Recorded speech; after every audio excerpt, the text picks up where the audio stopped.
tumsaidie kukiongoza chama hiki ili tukachukue serikali kwa maana ya nafasi ya urais, kwa maana ya nafasi ya wabunge wote nchi nzima kupitia Chama cha Demokrasia na Maendeleo Chadema kwa mchakato wa kupiga kura za wananchi. Kwa hiyo sisi na mimi binafsi yangu, yani mimi naizungumza hapa, naamini nina uwezo wa kukiongoza Chadema kama nafasi ya mwenyekiti taifa, na nina uhakika tutakwenda kushinda uchaguzi mkuu mwaka 2025 na tukapata nafasi ya urais kwa kupitia mimi. Hicho ndio ninachotaka kusema. Bado nataka shaka kuhusu namna ambavyo unamtupia lawama Freeman Mbowe kwenye baadhi ya mambo. Na bado natamani kupata udavuzi wako wa hoja kwenye ujengaji wako wa hoja kwamba kwenye unaitengaje Chadema na maamuzi mengi aliyoyafanya, na lawama hizo anayepelekewaje Mbowe peke yake. Ulitaka Mbowe afanye nini kama kamati kuu imeridhia twende kwenye maridhiano? Yeye kama sema taasisi atatoka tu front kuja kusema kamati kuu tumekubaliana hiki. Ulitaka Mbowe afanye nini? Si ndio? Ulitaka Mbowe afanye nini kwenye mazingira ya aina hiyo? Kama Mbowe wamekubaliana kwamba kutowatambua bunge 19, hawajawatambua, wako bungeni. Ulitaka Mbowe aingie bungeni akawachomoe ama iweje? Tunachoongelea, katiba yetu ya Chama cha Demokrasia na Maendeleo Chadema inamtambua mwenyekiti kama ndio final say. Ingawa kuna mabaraza hao wajumbe wa kamati kuu na nini, lakini mambo yote yanayoamuliwa kwenye vikao vya kamati kuu, mwenyekiti ndio final say, ndio anayetoa tangazo, ndio anayetoa tamko la chama. Sawa sawa? Sasa nimeulizwa swali, unataka mwenyekiti afanye nini katika mambo hayo mawili? Jambo la kwanza kuhusu hao wabunge, umeniambia kwamba ametangaza hadharani kwamba hao wabunge tumefukuza wanachama kwa kamati kuu, kwa maamuzi ya kamati kuu, lakini bado wako bungeni. Je, mwenyekiti aingie bungeni akawachomoe wabunge? Umeuliza swali hilo, si ndio? Sisi swali letu aliko hapo. Swali letu sisi swali letu liko hapa. Wale wabunge tumewafukuza uwanachama, sio wanachama, si ndio? Manake kama sio wanachama, manake sio wabunge halali wa viti maalum. Sawa sawa? Na kama sio wabunge wa viti maalum, sio wabunge halali wa viti maalum kupitia Chadema, wale sisi hatuna sifa na hatuna uhalali wa kupokea ruzuku kutoka serikalini, sawa? Kwa ajili ya wabunge wale 19. Sasa sisi Chadema inapokea ruzuku kupitia wabunge wale 19 ambao tunawaaminishia watu hawa sio wanachama, tumewafukuza wanachama. Umenielewa hapo? Hapo ndio penye swali letu sisi. Lakini pia Mheshimiwa makamu mwenyekiti Tundu Lissu amewahi kutoka hadharani na kulizungumzia bayana hili swala na kumuomba mwenyekiti taifa kwanza aikatae ruzuku haramu, kwa sababu wale kama kamati kuu tumekubaliana wale tumewafuta wanachama, maana sio wabunge wa Chadema. Sisi katiba inasema ukifukuzwa wanachama, wewe sio kama ulikuwa mwenyekiti, ulikuwa diwani, ulikuwa meya, ulikuwa mbunge actually. Ukifukuzwa wanachama, katiba ya chama inavyosema, wewe umepoteza na nini? Na nafasi yako ulionayo. Wale wamefutiwa wanachama wao kwenye vikao vya kamati kuu. Umenielewa ndugu mwandishi? Ina maana kwa mujibu wa katiba wamepoteza na nafasi zao za nini? Za ubunge wa viti maalum. Kwa nini inapokewa ruzuku yao mpaka leo? Juzi Mbowe alijibu hilo swali na akasema kwenye hoja yao ni kwamba pengine watu wengi hamjui hesabu za ruzuku zinatokana na matokeo ya jumla ya kura za urais pamoja na wabunge waliosimama kwenye majimbo na sio wale wa viti maalum.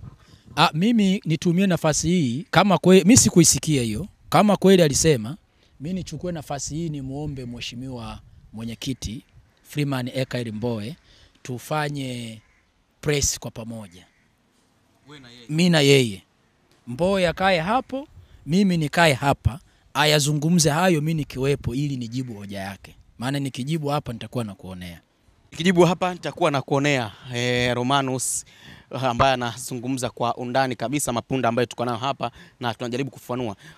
Unatamani kuifanyia nini Chadema kwa miaka 5? Kwa maana ya sera zako ni zipi endapo wana Chadema ama wajumbe wa mkutano mkuu wakakuamini kukupa kiti? Mimi nina jambo moja tu kubwa ambalo nataka kuifanyia Chadema.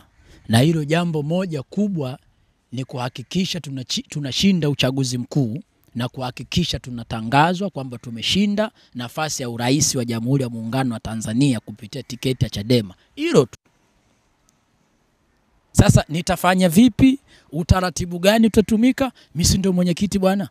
Mimi nakuja na mipango yangu gede. Ipi sasa? Tunataka tuijue. Sasa mipango yenyewe ikiwepo kama hiyo, jambo la kwanza mimi nitakuwa nashirikiana na wanachama, sawa? Na kufuata katiba ya chama na katiba ya sheria ya Jamhuri ya Muungano wa Tanzania sambamba inavyosema. Si ndio wanayofanya wenzako kwa sasa? Wenzetu nani? Si manake walioko madarakani. Nani? Si Mbowe na timu yake, Mbowe, Lissu na timu yake. Mbowe, mwenyekiti Mbowe, nimesema hapa, nimetangulia kusema, tena nimerudia mara 3. Nimesema kabla sijafikiria na baada ya kufikiria kuchukua fomu, sawa? Kwamba nimesukumwa na nini kuchukua fomu. Ina maana hayo niliyoyasema ambayo nimeona mwenyekiti Mbowe ameshindwa kuyafanya, hayo ndio yanatusababisha sisi tukupoteze majimbo mengi, tupoteze kata nyingi na tupoteze kiti cha urais. Unahisi kwamba yeye ashirikiane na wanachama?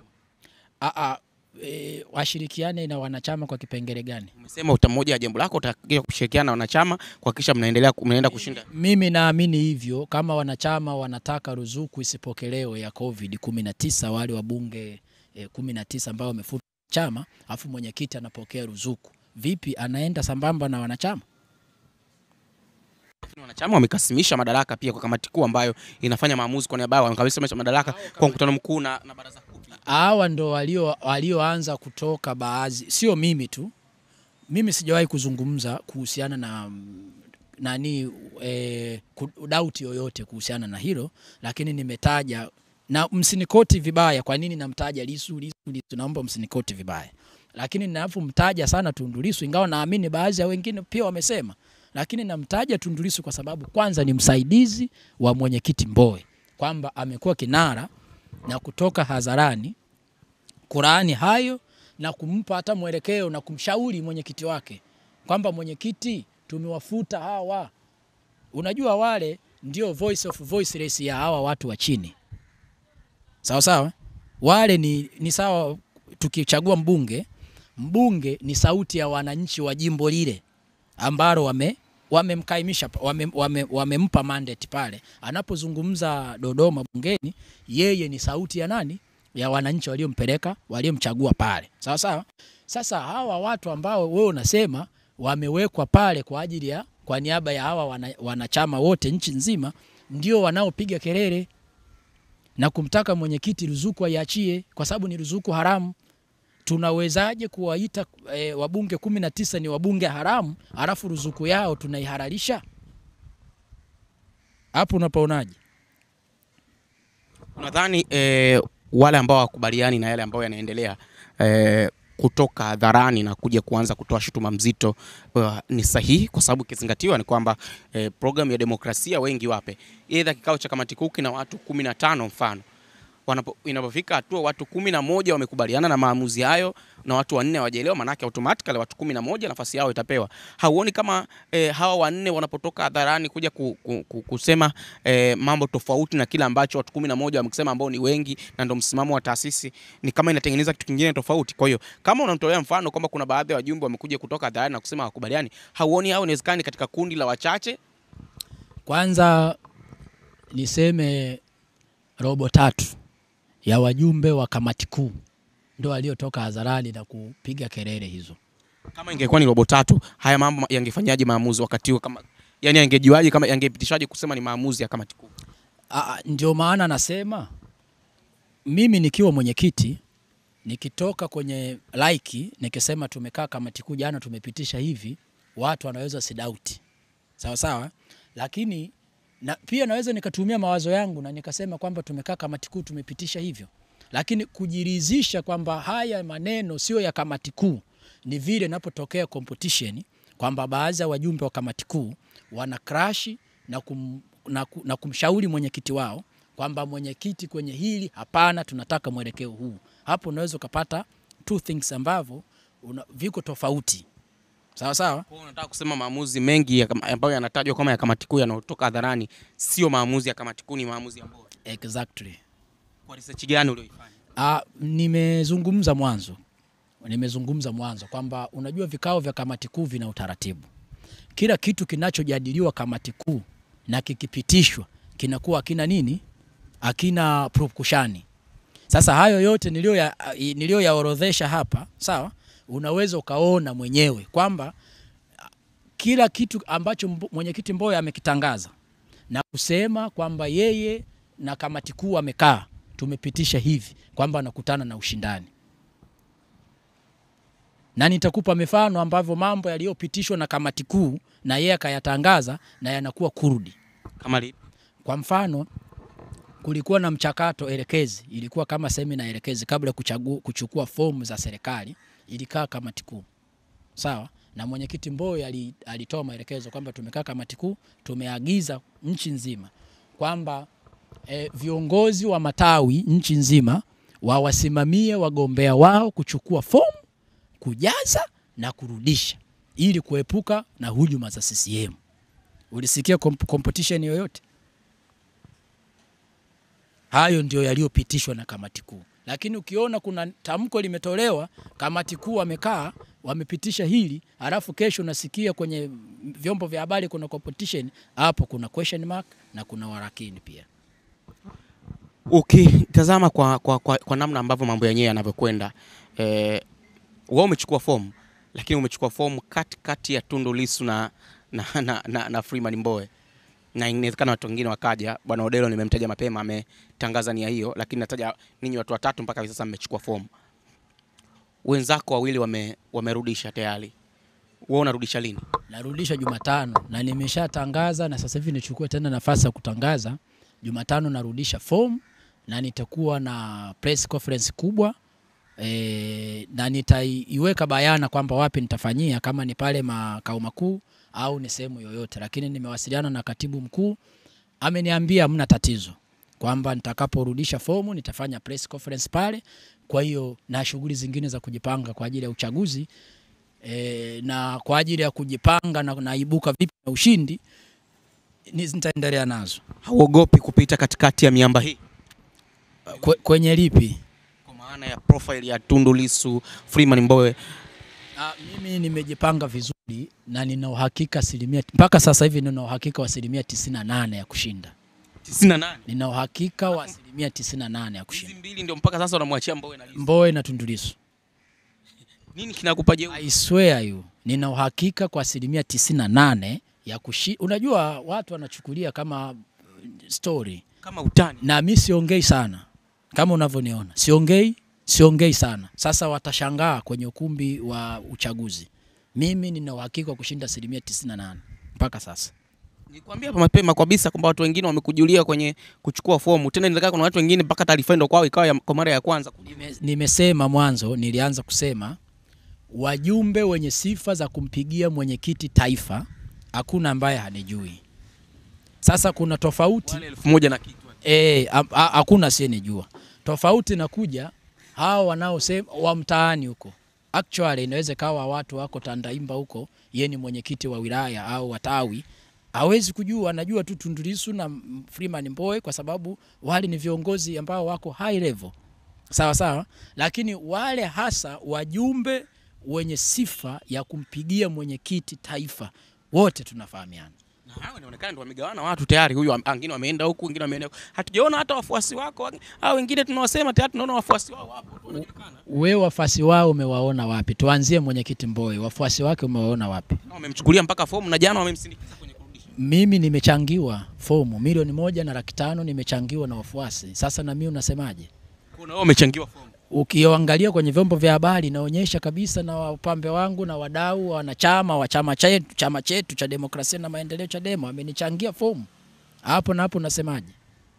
Wako wapi sasa, mbona hawaonekani? Ndio hao wamejitokezwa hivi. Ngoja, wale waliomfuata Mbowe na kumchangia, si umesema wameonekana? Na mimi wameonekana, wamenichangia, wametoa 1,500,000 kunilipia fomu. Unasemaje hao? Mimi tu ndio sijawaona. Ndio maana nasema, na huyu mwingine atakayesema namuona leo na yeye ndio siku hiyo ndio kwanza ameona. Lakini na wewe umechangiwa. Nimechangiwa ndio. Sasa hapo unaweza kupima competition hiyo, na maana lolote linaweza kutokea. Na mimi bwana mpaka sasa hivi Naamini makamu mwenyekiti na mheshimiwa Freeman Mbowe hajawapitia na kuwafikia wote wapiga kura. Hajawafikia. Lakini mimi nimeanza kuwafikia kabla ya kuchukua fomu, na baada ya kuchukua fomu mimi nimechukua fomu tarehe 19. Mpaka leo tarehe ngapi? 23. Kuna siku ngapi? Siku kadhaa. Na nimewafikia wote. Sasa maana nchi nzima. Sasa ndo upige hesabu hapo. Nimewafikia wajumbe wote na ndo maana nimekupa tathmini. Nimekupa tathmini kwamba nina uhakika kwa 98% ya kushinda wenyekiti. 98%. 1% nampa Tundu Lissu, 1% nampa mwenyekiti Mbowe. Na sina masiara, sizungumzi kama jokes. Sasa hivi tuna siku kama mwezi mmoja mbele kufika siku ya uchaguzi, si ndio? Mtashangaa. Kuna hoja inazungumzwa wakati mwingine kwamba ukimwacha Tundu Lissu na Mbowe, watu wao wanatengeneza mikakati yao ya kuhakikisha wanaibuka kidedea kwenye uchaguzi mkuu huu ambao mnaenda kufanya. Na moja kati ya jambo ambalo tunasema ni kwamba kila mtu ameamua kutengeneza watu wake. Mmoja ya watu waliotengenezwa ni wewe. Sasa sitaki kusema, wewe mwenyewe utatueleza kwamba umetengenezwa na nani kati ya pande hizo mbili, ili uwe sehemu ya wagombea. Na inasemekana upande mmoja kati ya pande hizo mbili umekulipia fomu, umekutuma na umekuandalia kila kitu ili ukapunguze kura za mtu mwingine. Ukweli wa haya. Kwanza nani aliyesema hivyo? Maana umesema tumesikia inasemekana. Tunazungumza kuhusu concern na namna watu wanavyoona mtazamo. Yani, mjadala, simekuambia mapema kwamba kuna mjadala mkubwa kuhusu jambo. Yani ni romance za watu. Of course. Sasa kama ni romance za watu, mimi nafikiri hizo romance tuziache. Kwa sababu watu, unajua wakati huu, ndugu mtangazaji, watu wanazungumza maneno mengi. Na wakati wa uchaguzi, maneno na porojo, propaganda kuwa nyingi ni wakati wake. Kwa hiyo hujatumiwa na yoyote. Na siwezi kutumiwa na mtu yoyote. Siwezi kutumiwa na mtu yoyote. Mimi ni kwa mapenzi yangu binafsi. Na roho yako imekauka kabisa. Yani nimeshauri, yani mimi binafsi yangu, mimi mtu wa kwanza nilipopata wazo hili kumwambia na kuomba ushauri alikuwa ni mke wangu. Umeelewa vizuri eh?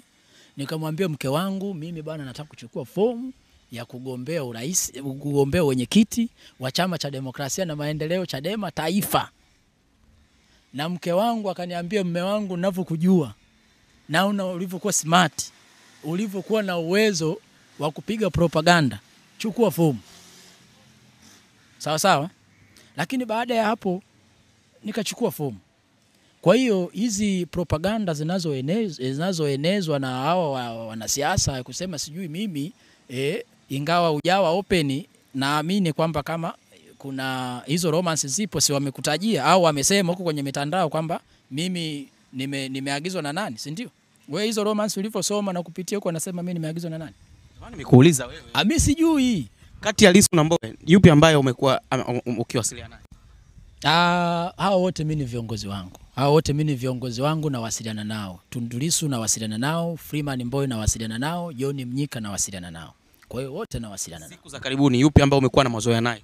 Siku ya karibuni mimi nawasiliana naye sana kwa yule mwenye mandate ya kutoa fomu ambaye ni katibu mkuu.